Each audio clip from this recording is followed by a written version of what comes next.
Hey everyone, it's January 31st, and that means that if today is your birthday, you share it with serial killer Jerry Brudos, known as the shoe fetish slayer, who murdered at least 4 victims in the late 1960s, and that is him right up there. Brudos was born in 1939 in South Dakota, the younger of 2 boys. His mother desperately wanted a daughter and frequently emotionally and physically abused him as the family moved from place to place before settling in Corvallis, Oregon. Even as a child, Brudos had a fetish for women's shoes and underwear. He found a pair of stiletto heels in a junkyard that he played with until he was caught by his mother, who burned them.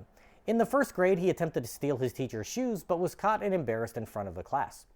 In his teenage years, Brudos stalked local women, rendering them unconscious by choking them out and fleeing with their footwear. When he was 17, his attacks escalated, beating and sexually assaulting a young woman, threatening her at knife point into obeying his sexual whims. He was arrested and sent to a psych ward for 9 months, where he was diagnosed with schizophrenia and revealed his sexual fantasies that revolved around his hatred of his mother and women in general. Brudos fooled doctors into believing that he was well enough to be released, and he kept it together long enough to graduate high school in 1957. He joined the Army, but was discharged due to his bizarre obsessions, and eventually found work as an electronics technician. Married to a 17-year-old girl in 1961, he forced his blushing bride to do housework in the nude, wearing nothing but a pair of heels while he photographed her. The pair eventually had 2 children together and settled in Portland. Suffering from migraines and periods where he blacked out, Brudos found his only relief came from sneaking into women's bedrooms and stealing their underwear. He began cross-dressing in his stolen garments and kept his collection in a private garage that his wife wasn't allowed to enter. Beginning in 1968, he graduated to killing his victims, his first being an attack on a door-to-door saleswoman who he lured into his basement, strangling her to death while his own mother and children were upstairs. He then dressed and photographed her corpse and various items from his stash of shoes and underwear.